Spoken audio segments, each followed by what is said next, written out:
Good evening, everyone, and I'm delighted to welcome you this evening to this our first virtual walk of the season, looking at an aspect of the history of Leeds. I mean, earlier on today, I think if this had been a real walk, we would have been very doubtful as to whether people would have turned up. It was an absolute deluge, wasn't it? So it's actually quite a pleasant evening where I am, but you know, the numbers could have been dodgy. So I think the advantage of doing these things on Zoom is that you can learn about the history of the city, go on a virtual walk without getting rained on. So this evening, the title of the walk is The Heritage and Nature Along the Aire and Calder Navigation. Now, this is, I think, a fascinating subject, and I'm very much looking forward to hearing about it. And our guide this evening is Roderic Parker. Roderic has indicated that this should take around 55 minutes, so we'll be done within the hour. There will be the opportunity at the end for me to field any questions that you might have. So please use the chat function to pose any questions during the course of the session, and then at the end I will try and round those up and put them to Roderic, and Roderic, I'm sure, will do his best to answer the questions that you've posed. So that's really all I wanted to say by introduction. So without further ado, Roderic Parker, could I please invite you to share the screen and start the session? Thank you, Roderic. Okay. Thank you very much, Martin. Well, hello, good evening. Welcome to this walk down the first few miles of the Aire and Calder Navigation. Here at the top right is the insignia of the Aire and Calder Navigation Company, and here in the bottom is a Leeds Civic Trust blue plaque.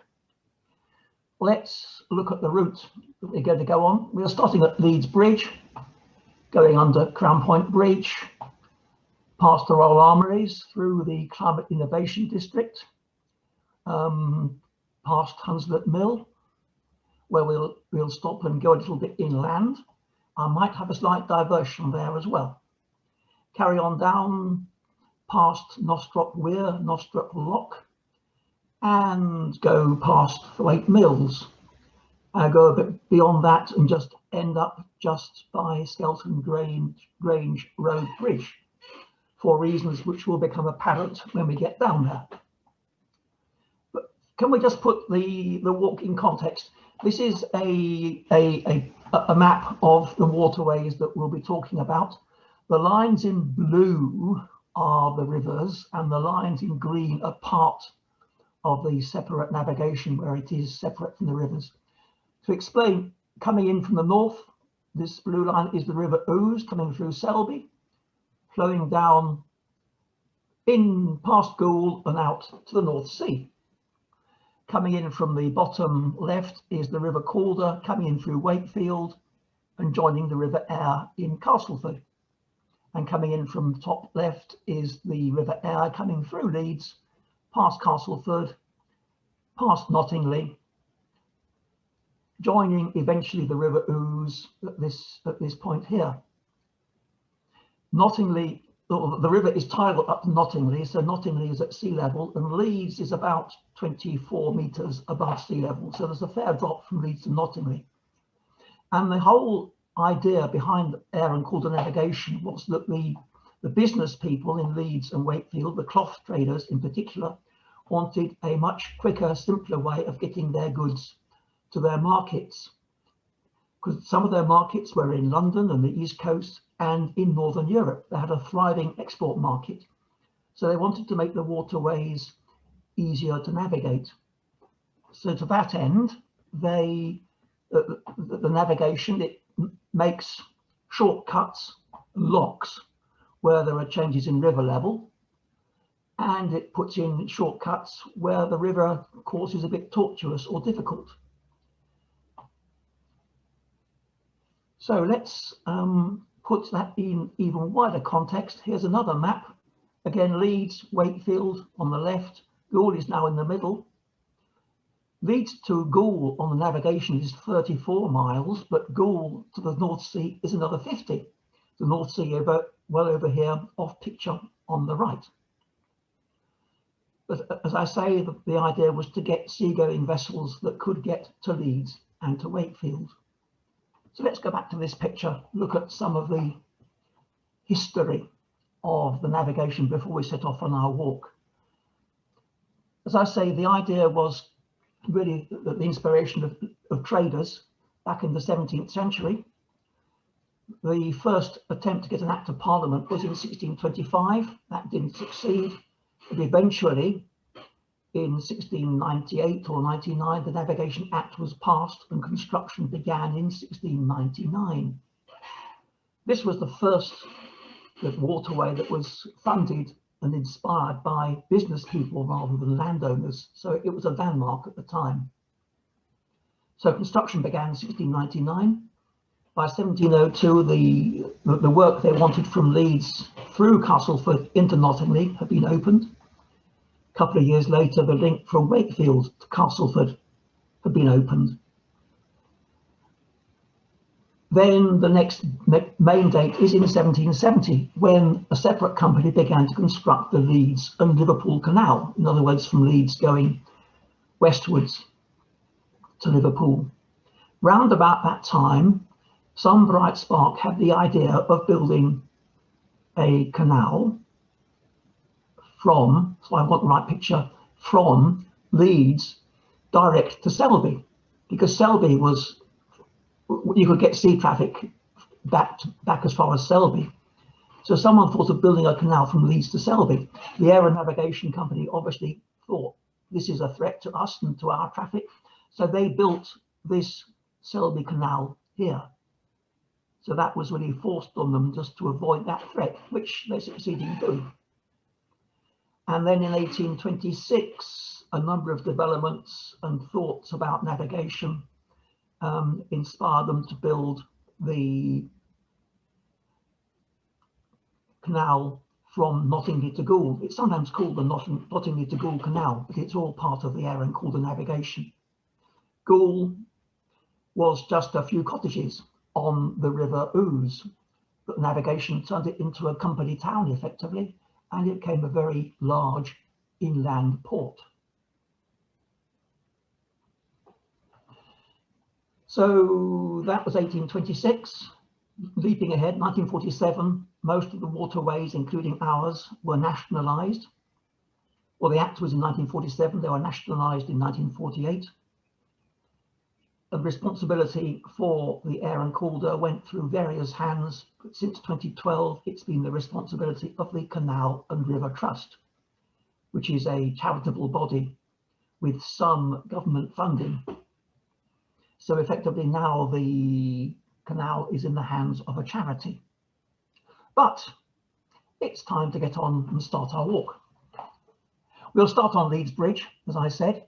Leeds Bridge was technically where the Aire and Calder Navigation met the Leeds and Liverpool Canal. Here we have on the left a painting by Atkinson Grimshaw, a well-known Leeds artist, in 1880, standing on Leeds Bridge, looking down the river. You can see the parish church tower in the background. And in this photograph, taken last year sometime, you've got the same tower visible there. You've got the same waterside building in both pictures. But on the left here, note this 8-storey warehouse, which today is this 4-storey block of flats. You'll see that more clearly later on. But let's go down Bridge End, away from the river, to this building here, which was built in 1909 by the Aire and Calder Navigation Company as their headquarters. You can see the word navigation on the stonework there. The Aire and Calder bit isn't so visible. The Pevsner guide describes this building as, let's get this quote right, prestigious but uninspired, and I think I can go along with that description. We're going to turn along Dock Street here and walk back onto the riverbank. Looking across the river, we see this block of flats. But if you remember from Leeds Bridge, we saw this 8-storey warehouse, which was built by the navigation company in 1770. Here it is, looking very grand and new and in really good condition. This photograph, I don't quite know when it dates from, but looking a bit run down. And certainly by the time this was taken, it was probably unused. This building, in fact, caught fire in the 1960s and was largely demolished, but they kept the bottom row of arches, which you can see in the photograph and in the picture on the left. And that is now the foundation floor of the block of flats above it, Riverside Court. So let's go on a bit further. We come to Victoria Quays, which was built by the navigation company in 1815 to 1818. Until this was built, all the unloading and loading was done on the banks of the river. So this was the first purpose-built quay which was built. And it fell into disrepair through the 20th century and became a rather sorry sight. But it was the first part of the riverside that was regenerated towards the end of the 20th century. The work was done by Barrett's, and they renovated some buildings, they demolished some, and they built some, and they made this very pleasant set of flats round the quayside. People at the time thought this was perhaps a rather odd thing to do, but it was the first step in what has to be said has become a very successful riverside regeneration. So on the left here we have the view looking down as in the direction of our walk down back towards the river. On the right we have a view looking back the way we've come, and we pass close by this heron, which I think is very attractive. Most of the nature which we'll be seeing on our walk is in the form of artworks rather than real live creatures, but bear with me on that one. This is the first of 4 herons which we'll see on our walk. A bit further on we come back to the riverside. We're opposite the Calls, and we can see loud and clear on the opposite bank this painted mural on the side of a building. Now I'm not certain if there are any rules about public art, but certainly this one it applied for and got full planning permission to have this, as described, a temporary mural. And maybe it's temporary until this gap is filled up with something, but we shall see how that goes. On the right is a building, you can just see part of the name Calls Landing. You'll see that in the next couple of slides as well. So turning around a bit, we come opposite Fletland Mills. This was a grain and flour mill and store, but like all the other riverside buildings, it became derelict. And this photograph shows it as it was in 1986, run down, empty, forlorn looking. But it was regenerated like many of the other buildings along the riverside here. And it was turned into a very fine hotel known as 42 The Calls. And this photograph shows it as it was in 2020. Since then, I understand it's become empty again, and the plan was certainly to refurbish it and reopen it as a hotel. But obviously the pandemic has put plans like that on hold, and I do not know if the original plan of reopening this year is actually going to be made true. We shall see. If you happen to have the Ordnance Survey Explorer map of Leeds and the area around, you'll be familiar with this view, because there's the photograph right on the cover of the map. But we're going to walk on, and we come in sight of Centenary Bridge. Now, Centenary Bridge was built opened in 1993, and it celebrated the centenary of Leeds becoming a city. Leeds has been many things in its time, from being a small village through a middle-sized trading town. It is now a city, became a city in 1893. This bridge, it's called the Spade Girder Bridge, actually held up. In the right-hand picture, you can see the steel tower which holds the cables. In the left-hand picture, that's hidden behind these trees here. I say the bridge opened in 1993. It cost £600,000 and became a very popular, very well-used bridge between the two sides of the river. The bridge on our side leads straight into Brewery Wharf. Now, Brewery Wharf occupies land which was initially a dye works and a corporation cleansing depot. But by 1994, in 1994, the whole area was regenerated. Tetley's Brewery wasn't so far away, and the round building on the left was their visitor centre. This sculpture in the middle, called Steeped Vessels, symbolises the grain that goes into making the beer, which Tetley's were so famous for. However, Tetley's Brewery closed in 2011, and the Brewery Wharf Visitor Centre closed at the same time. But the area is now full of bars, restaurants, which I hope are picking up business even as we speak. If you follow this round building just a bit further round to the right and look to the side, you come across this. It's a very fine picture. It's strange, but it's very beautifully done. It looks three-dimensional. I don't know if it does in the photograph, it does in real life, but it is a two-dimensional painting. But seen from this angle, it just looks as if you've got this diver coming out of the washing machine. It's a bit surreal in that respect. It's a wonderful piece of work, though. But we're going to turn back to the end of the Centenary Bridge.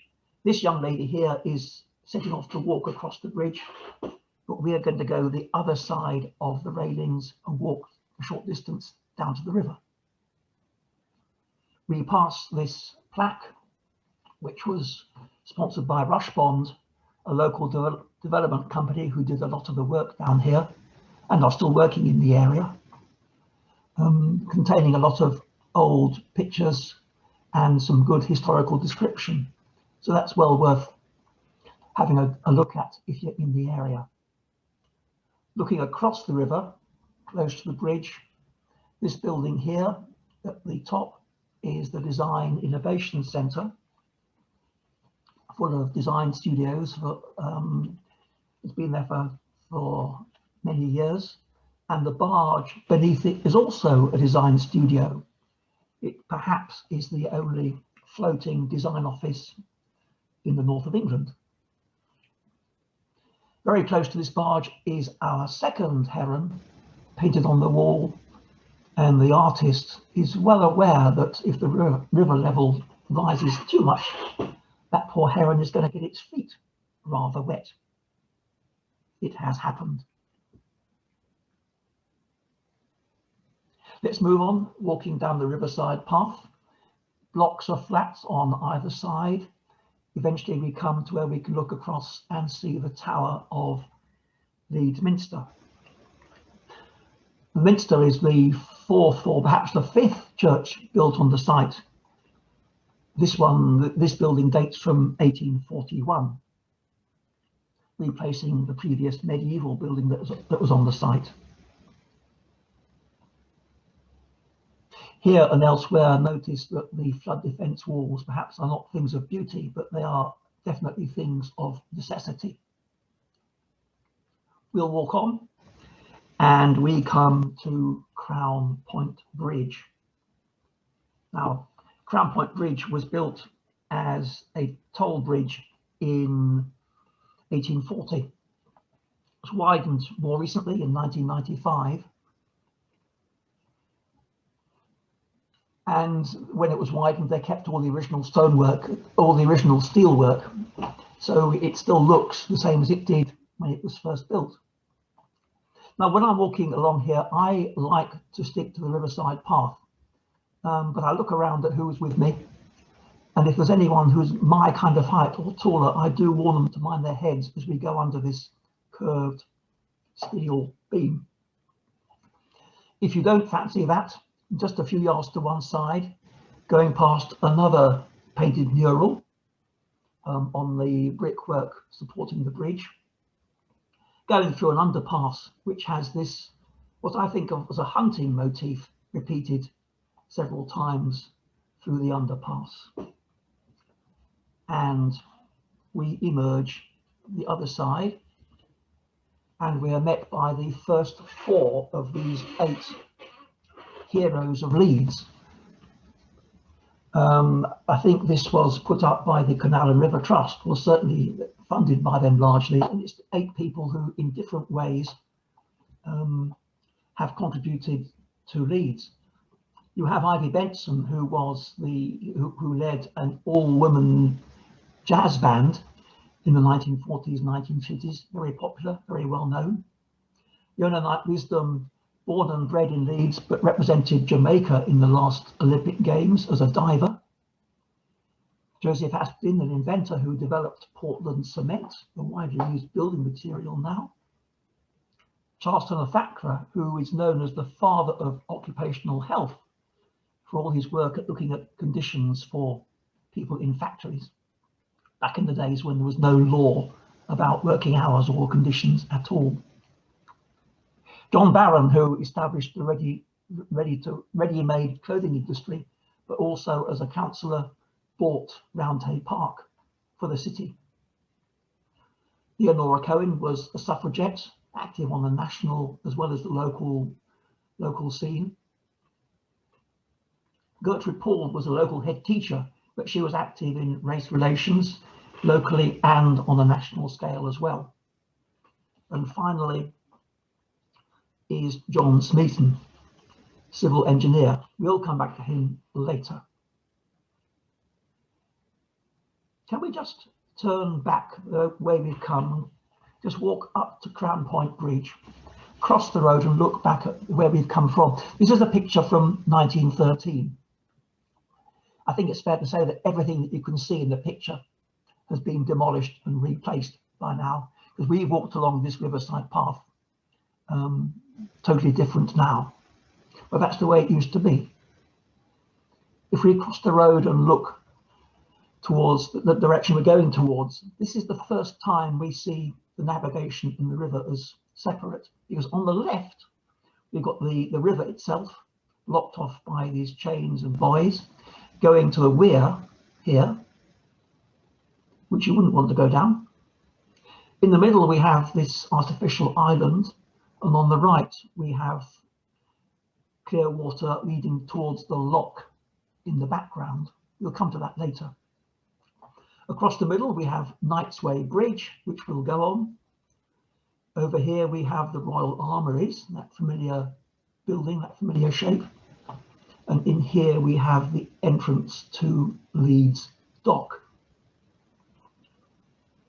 So let's walk down a bit further and look back across the navigation and the river. We can see here the weir much more clearly, quite extensive, with a salmon leap on the far side. Now I should explain that the weir is new. People may remember that on Boxing Day 2015 there was enormous flooding on River Aire. Very severe damage the other side of the city centre. Some industrial units were totally ruined and businesses were destroyed. But that led to some existing plans for flood alleviation work to be funded and brought forward. So between 2016 and 2017, a lot of work was done on what was called the first phase of the flood alleviation scheme. Part of that was to replace the old weir with a new weir. Now, you can't tell from here, but this weir is movable. The top of it is supported by a number of essentially airbags, big balloons, which are kept inflated. But if there's a danger of flooding, the bags can be deflated, the weir then is lowered, and the water can flow much more readily down the river. It does mean that the flooding perhaps happens downstream, but that does far less damage than if the flooding was happening upstream from here. This building here with the 3-ridged roof is the control centre, where people go to control and monitor river flow. They also control the weir at Nostrop, which we'll see later on. And this rather unexciting piece of concrete work there is in fact the point where Timble Beck joins the river. Now, you may not know Timble Beck because, as far as I know, it's totally covered over. But Timble Beck starts like 5 or 6 miles away, where it's called Marsh Beck, flows into and through Goldenacre Park, becomes Addle Beck, it changes its name to Meanwood Beck, changes its name again to Sheepscar Beck, then Lady Beck, and finally Timble Beck. So some of you may have seen the beck in its other guises further upstream, but its end is rather unexciting. But we're now at something of a crossroads. First of all, we'll turn right into Leeds Dock, then we'll turn left and go across the footbridge, Knightsway Bridge, and then we'll come back to this bank and we'll set off again down the river. Now, this plaque here shows a map of the 1930s, when the dock was still in operation. The dock was built in the 1840s, partly to help see off the threat from the railways. And the land around the dock was leased to various companies who used it. And here on this map, you can see there's an oil works, a petrol depot, timber yards, there's a concrete works, there's a corporation yard, and a timber wharf. So it's all very busy.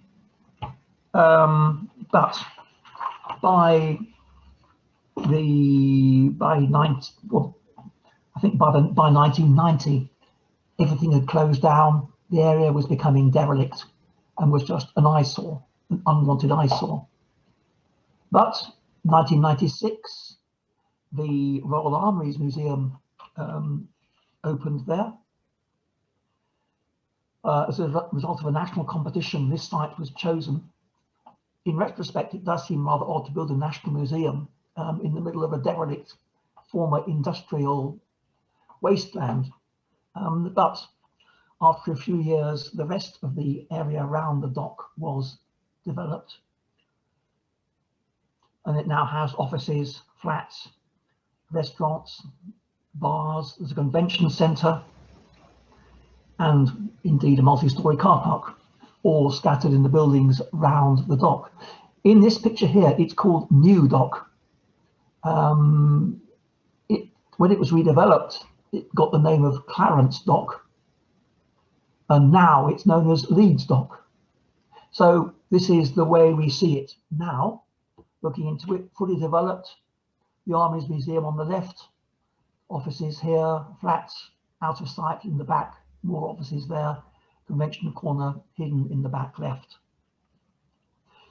We will walk round the dock. There are several engraved stones at various places relating to the history of the dock. And this one shows the names of some of the boats, the vessels which would have used the navigation. Some are fairly obvious, like an oil tanker, and some are far less obvious. At the very far end of Leeds Dock is this strange man who's been trying to push this board of steel into the dock for many years, but he hasn't succeeded yet. We wish him well. But let's come back and come across Knightsway Bridge to the other side. of the river. We can look down to our right and see Leeds Dock, which we'll be going past. I don't know if you can see, there's a blue spot round there, which is a Civic Trust plaque. We'll go past that and see it in close quarters just in a few minutes. At the far end of the bridge are the offices of the Canal and River Trust.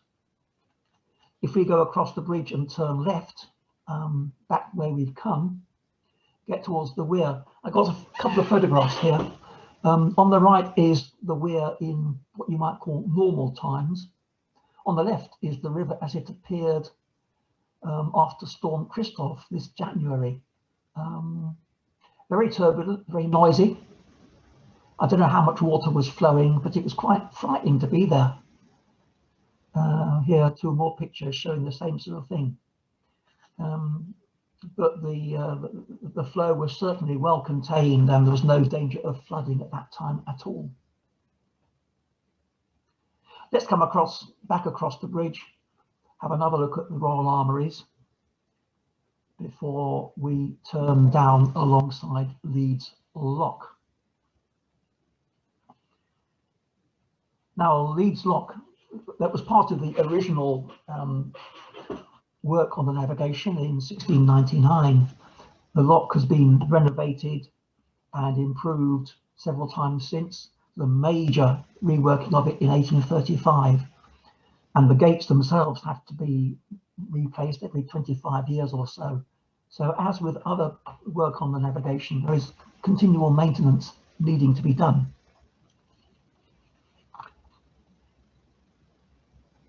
Here is that plaque I mentioned to John Smeaton. John Smeaton was born a few miles away in Whitkirk, grew up in Leeds, but he was very keen on things scientific as a young boy, and he became the well-known civil engineer in the country. He was involved in all sorts of developments. The most famous one was quite early in his career when he built the third Eddystone Lighthouse in the English Channel, the first two having not survived storms and winds. His Eddystone Lighthouse survived. In fact, it only went out of commission when the foundations it was built on gave way, the rock itself. But he was really involved across the country. He was a consultant along the navigation here on various tasks. He did found a society of civil engineers, which gave rise to all the other professional engineering institutions. So a really seminal figure in the country's engineering history. I forgot to say that the plaque about the navigation itself, which I was going to tell you where it was on the side of that block of flats that we saw across the river, block of flats built in place of that 8-storey warehouse. However, let's go on just a few more yards, and if we turn to one side, we see these 4 Leeds figures. I don't know who painted these or who chose them, but they're certainly well-known people. You've got John Craven, broadcaster, in the background, born in Leeds and worked on the Yorkshire Post and the Yorkshire Evening Post before he went into television. Sue Ryder was born in Leeds, spent her early years here, but became known for her philanthropic work elsewhere in the country after the Second World War. Alan Bennett, I think he's a well-established national treasure, playwright, born not so far away from here. And Nicola Adams, Olympic gold medal winner, and so they tell me took part in Strictly Come Dancing in the last series, but had to withdraw when her partner fell ill. Very close to that, facing the river, is our third heron, our first fox, and our first owl. This style of painting is quite different from anything else which we will see on our travels. Can we just take a moment to look at this artist's impression of roughly where we are, in 1830. You've got the original Leeds Lock tucked in there, very tiny. 5 years before it was totally enlarged, renovated. Got some river traffic, got the weir in the background, what was then the parish church, but we now know as the Minster, the tower there, and smoky towers all over. Not quite the same viewpoint, but this was a drone photograph taken in 2018. We've got Leeds Lock just here in the bottom left, Centenary Bridge, which we've been across, the weir, which we've seen, Crown Point Bridge, and here is the Minster, not so visible from this much higher angle. Here you can see the complete renovation, regeneration of the city centre waterfront. However, let's come back down to ground level and walk along the bank of the river, because after the lock, the navigation rejoined the river, so there's just one watercourse here. This was built, initially it was called Bank Mills. It was a flax mill, very large flax mill. There were in fact two separate buildings with this circular tower between them, which was a staircase and a hoist. Was renovated in the 1990s and is now known as Robert's Wharf, after the last company to use it for industrial purposes. It was built, the main building was built in 1831, when the flax industry was a major industry in Leeds. We can see on the right, and we will pass it, here we have Rose Wharf, another industrial building, now converted and used as offices. But we'll walk along the riverside path. It looks quite sort of, well, green and pleasant on both banks of the river, but here and elsewhere, there's only a thin screen of trees and vegetation on the riverbank between industrial and other land behind it. Here on the right, we have some student flats. But we come down to what is called the Climate Innovation District. You could say this is just one huge building site. The idea that we can see here on the left, on the opposite bank, houses built with a very low carbon footprint. They're timber frame houses. They're built in a factory on our side of the river, and they're intended to have and will have a very low carbon footprint, hence the phrase climate innovation.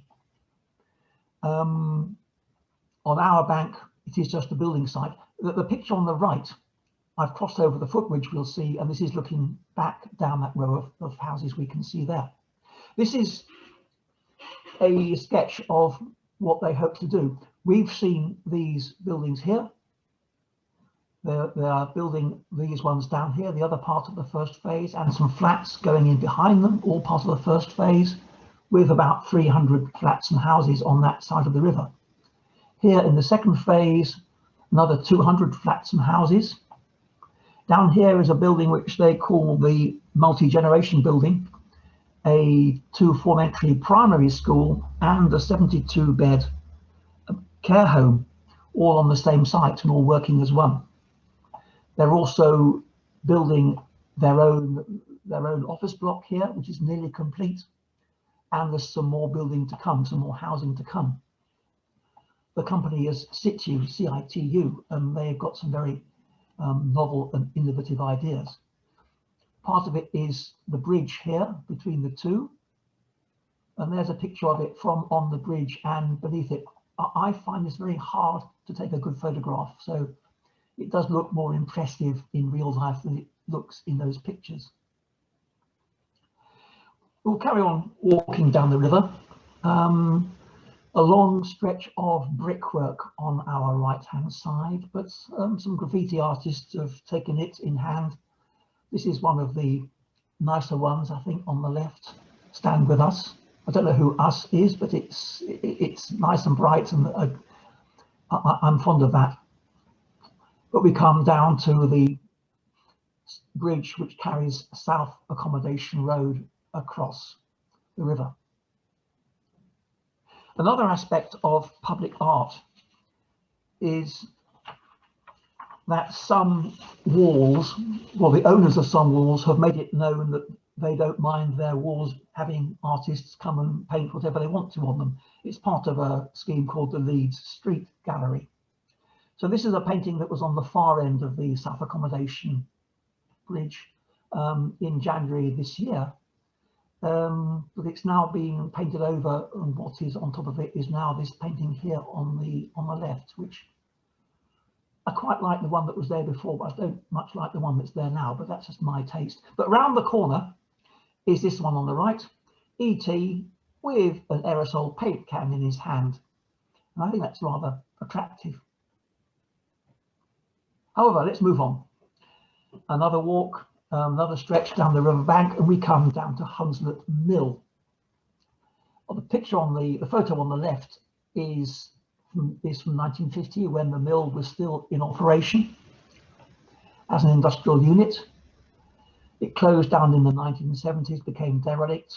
Part of the site was demolished, but then intervention from, I think, the Victorian Society saved it. So the demolition stopped, but not before a lot of damage had been done.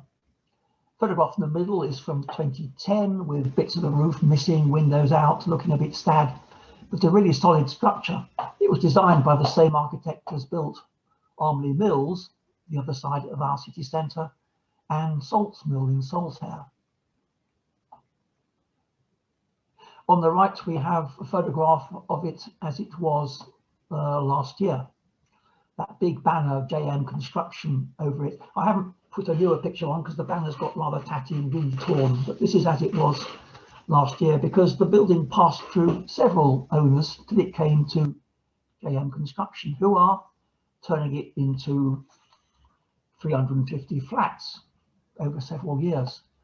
We walk up this side road, see the building as it was in 1950, again when it was still in operation. On the right, as it is now, covered in plastic sheeting, there's building work going on behind it. This picture on the top right, it's disappeared. It was once attached to the building. It just shows a sketch of the way that maybe the developer was thinking of developing the site. The 7-storey building we've passed is here on the right-hand side, facing the river. This is the road we're standing on here, and this is the general scheme. Here is what was called Victoria Mills. That's been redeveloped now and is occupied. This corner building is pretty well fully developed, is occupied, all fully sold. Just like the Climate Innovation District, the houses which have been built have all been sold and are occupied or nearly occupied. This on the top left is a view of the mill from inside the site as it was before work began, looking very sad. We won't see that view again because it's going to be obscured partly by this new build here. This picture was just taken last week, so that's where they are now. At the bottom right, we have what it might turn out to be, with extra extensions on top and on the side. We shall see in a few years' time. I was going to talk about the engineering industry in Hunslet as a kind of diversion, but I think in view of the time we'll pass over that. It's safe to say that these two engines are alive and well and were built just a quarter of a mile or so from where we are standing. Likewise is traction engine, and likewise E.J. Arnold's stationery firm. Let's walk further down the river and we come to Nostrop Cut.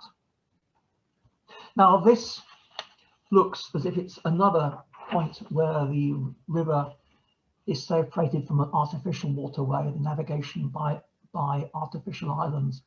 But that was the case, but isn't now. So this is a little bit deceptive. This is just a small artificial island. It's all that's left of a long, thin strip of land, which was largely removed as, again, part of the flood defences. Here, sitting on that island, is our second owl, just carved out of a small log, really, just keeping a careful eye on us all as we walk past. So we cross over across this island and onto the far side of the river, and we walk down the river bank. It's a very long stretch of walk here, but along here are these 10 sandstone posts. They were put up in memory of a man who he worked for Herons. He was an environmental scientist, but he was also a very keen on nature, and he spent a lot of time in this part of the navigation. And this was put up in his memory.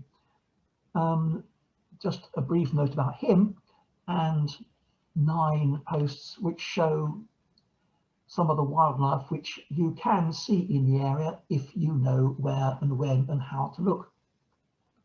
We pass a kingfisher, our second fox, red admirals, salmon, our 4th, if I'm right, our 4th heron, banded demoiselle, a bat, cormorants and otters, all visible to those who know how to look for these things. Quite a long stretch of path. It's a brand new path made again at the same time as the flood defence work was carrying on. We can look back across the river, all quite peaceful and calm. Towards the end, we can see this railway bridge, which we'll come back to in a moment. Time to go up in the air again, another drone shot. We have come across this path down from the left-hand side. We're about to cross the bridge across Nostrop Weir. Here in the bottom corner is the navigation leading to another lock. The railway bridge we saw just now is here, leading onto this stone structure. There's a button and a pier in the middle of the river. I'll explain what they are all about in a minute. As we cross that footbridge, we can look down and see the salmon leap and the eel passage, carefully engineered to allow salmon and eel to make their way up and down the river. We can look downstream and see that railway pier in the middle of the water again. We can look back across the footbridge with its curved walls. We can look down over the weir itself, and this left-hand picture I took when the river level was very low, July 2018, and you can see the airbags quite clearly. They're not so visible in the other picture taken in more normal times. As I said, these bags, this weir is controlled from near Crown Point Bridge. Here's Nostrop Lock. You can get an idea of how large it is from this picture. We'll walk away. We're now walking down the strip of land between the river and the navigation. Let's take nearly a final look at the bridge and the weir. This really is our final look at the bridge and the weir, and this pier standing proud in the middle of the water. If we look across onto the other bank, we see this circular stone tower. The story behind the tower and these 2 bits of stonework here and the railway line is that in the 1890s, the industrial companies in Huntsman decided that they needed better connection with the railway lines than they had at the time, because all their railway goods had to go through the city centre. So a railway line was planned, but the navigation company said, oh, we're thinking of making our navigation even bigger to accommodate even bigger ships, so you'll need to build a bridge that will handle bigger ships than we have at the present. So the railway company ground its teeth at the extra cost involved, and they designed and built this bridge, a swing bridge. Here's that round tower, which was the pivot for the bridge. Here is one of the abutments has been demolished, but one is still there. And the bridge could be swung open to allow large ships to pass through the gap. However, when it was too late, the navigation company said, we've changed our minds, we're not going to enlarge the navigation at all. But the railway company was left with its completed swing bridge. So the bridge was built in the open position along the river bank, It was swung closed in, I think, 1897, maybe in 1899. Swung closed, and it stayed closed for the rest of its life. The railway line closed in 1967, and the bridge was demolished 10 years later in 1977. So that's I found it a fascinating piece of history, that this, maybe the navigation company never intended to have larger ships going through, but they were making life difficult for the railway company. I certainly don't know the answer to that one. Let's walk down the river, more peaceful times. The boathouse across on the other bank, and we passed the Smeaton Stone Circle, which was built by a local pagan group. It is used for pagan worship from time to time, I'm told. And very close to it is this sundial. You can see the Roman numerals on the slabs marking the hours. Unfortunately, this photograph wasn't taken when the sun was shining. Short distance further on, we come to Thwaite Lane. In the background, we can see Thwaite Mills Museum. We're not going to go there, though. We're going to go across the bridge. We can see this lonely sculler, socially isolating in the middle of the river. And we turn down this path on the edge, on the far side of the navigation. Again, it's deceptive. The strip of land on the right-hand side is only a narrow strip of scrub and woodland with industrial units hidden behind it. So very soon we come opposite Thwaite Mills. Thwaite Mills is now a museum, but the buildings on this site go back to 1625, I think. They were totally rebuilt. Sorry, 1641. 1641, it was built as a fulling mill. Totally rebuilt between 1823 and 1825 by the Aire and Calder Navigation company, who by that time had bought it. Produced various crushed products, dyestuffs, latterly a lot of linseed oil, which when mixed with chalk, which they ground here in the main mill building, became putty. The mill wheels are inside this building here, but you can't see them. On the left, we have offices, the superintendent's building, and other mill buildings here on the right. Just to give you an idea of how it all worked, this map here maybe tells you. Across the bottom here, we have the navigation.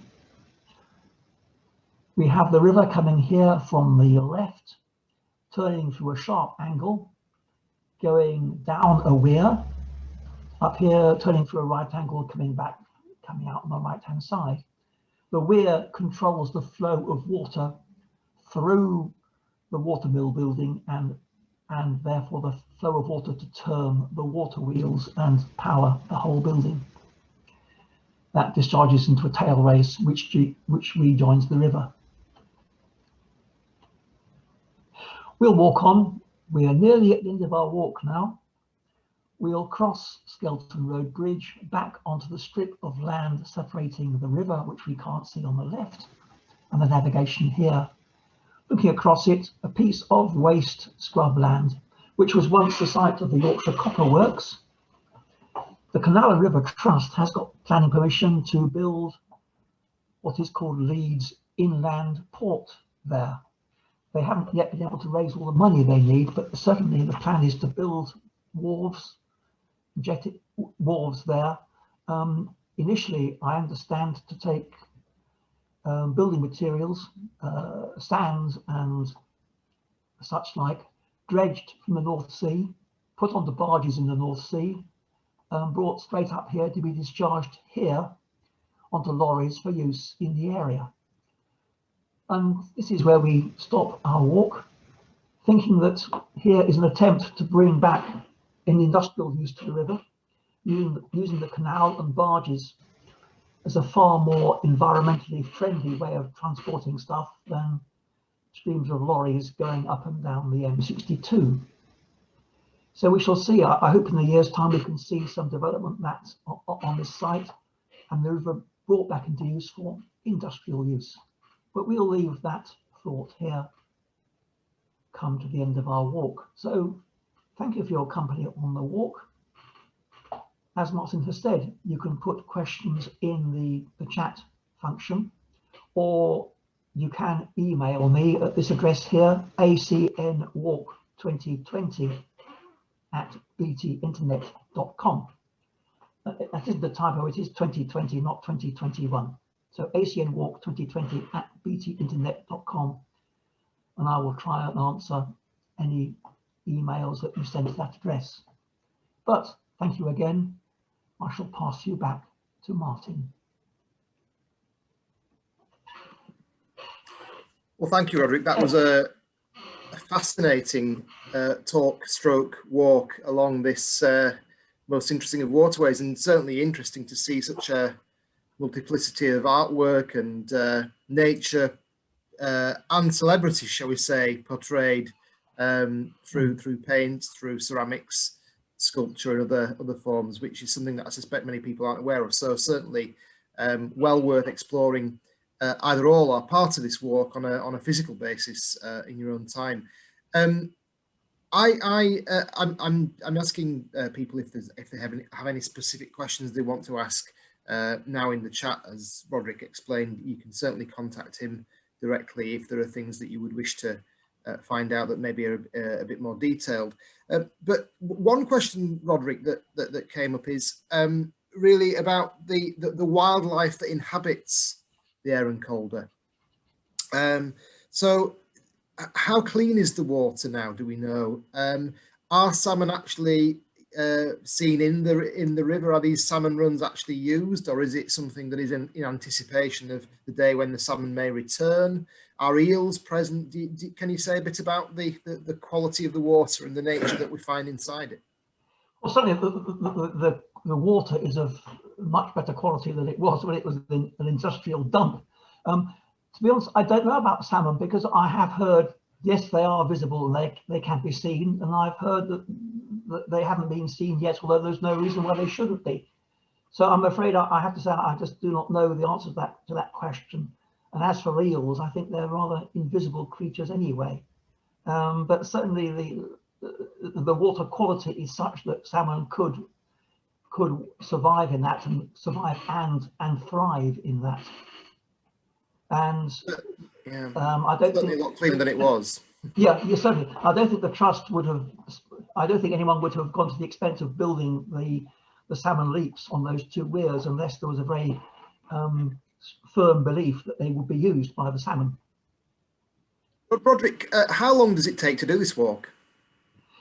Well, yeah, I didn't actually say, but the path itself, all the way we've been on, is very good condition path, so you can certainly do it in all kinds of weathers in perfectly ordinary footwear. It's about just over 3 miles. So if I was with a group of people, I'd allow a couple of hours, because I want to stop and talk and look at things and deal with questions on the spot. But if you're a fast walker, you could, and didn't want to stop and look at anything, you could do it in an hour. The hazard is, which I didn't mention either, is that it's such a good quality path, it's used by cyclists and runners, and the cyclists can go rather quickly. You have to keep your wits about you when you're on that path and listen for cyclist bells, or sometimes not even that. Yeah, I mean the part of the route, certainly from the Armouries along further out of the city centre, that was quite rough up until relatively recently, I think, and the tarmac was relaid or laid for the first time in the last 12 to 18 months, I think. Yeah, so some of the tarmac in the city centre is certainly, as you say, less than a year and a half old. By now very yeah. But by Nostrop cut, they moved the official path from one side of the river to the other. So that is again back into 2016 or so. So it is in good nick. It is in good nick throughout. Roderic, someone's asked, what was the number of the Ordnance survey map? Oh, do you have it handy? It's 289. 289, Tom. 289. There you go, 289. There's, yep. This chap's saying, I live in Pontefract now, and I believe I can follow the navigation all the way from Castleford. Is that correct? I've never tried it myself. I think the answer you can, because part of building navigation back in 1700 was building a tow path all the way from start to finish, because at that time they wanted horses to tow whatever there was, and that has been maintained and preserved. So yes. Someone says, perhaps next time you could swivel round and face the piano and sing as a maritime song on the piano. Not sure if that's something you're prepared to do next time, Roderic, but I'm just simply relaying what people have suggested. That would be an excellent way of driving the audience away, man, woman, and child, I'm afraid. A couple more questions before we finish, or comments really. Kevin Trickett says that he's surprised by all the artwork. Was it commissioned as part of a bigger scheme, or has it all been separately commissioned? Well, I can answer that. I mean, it's separately commissioned. I think, over a period of time, different artworks have been commissioned. I mean, some of the money, the Leeds City Council recently had a waterfront fund, and some of the artwork, the heron that we saw right at the start, for example, that was funded through a Leeds City Council grant scheme. The Leeds Heroes, that was also funded through a recent waterfront scheme, but some of the other artworks are longer standing and have been funded in different ways. So it really is a collection of artwork over a period of time, really. Yes. Yeah, sorry, Roderic, go on. I just see one of saying, I didn't mention the Skeleton Grange Bridge petition. Yes. As you cross that bridge, which is meant to be a cycle path, the way down from the bridge down to the river, down to the bank, is down a narrow set of concrete steps. And the only way for a cyclist is to pick up the bike and just carry it down on their shoulders. And there certainly has been a petition to try and make it cyclist friendly, because I think down there, I think it's still part of the Transpennine Trail, and certainly cyclists do struggle. I've seen them myself. Last time I was there, I talked to a guy, and I said, I assume you signed the petition. He said, oh yes, and all my friends have. So yeah, Leeds City Trust have signed the petition as well, and we've written to the powers that be to try and see if something can be done about it. I mean, there are some sort of technical issues, but I think there are some solutions to it, and it's certainly at the moment is less than ideal. Well, it's not ideal at all. Well, it's just a block in a cycle path, and if you are, say, a young family with kids, it maybe is more of a problem than if you're a strong adult just cycling along, really pushing it. That's right. Roderic, Merrill's asking here, can you remind us how far along you go when you did the Heritage Open Days walk in 2019? How far along the navigation do you actually walk when you do it as a physical walk? When I've done it with a group of real people, I go as far as Thwaite Mills, because from Thwaite Mills it's 5-7 minutes walk away from Pontefract Road and the buses back into the town centre. Chance is another question someone has asked. Although I have taken a party down as far as Woodlesford, and there again there are buses from Woodlesford village back into the town centre. But where we stopped tonight isn't a very good place to stop if you're doing it for real. Think about the best place is to sort of stop to enable you to get a bus from a reasonably nearby. I suppose. Yeah, that's right. There are good bus services from Woodlesford and from Thwaite Mills area. There's a train service from Woodlesford as well. Of course there is. Yeah. Maybe soon the HS2. Yes, indeed. Well, that's a yes. Some way off, I suspect, if it happens. Roderic, I think we've come to the end of the questions.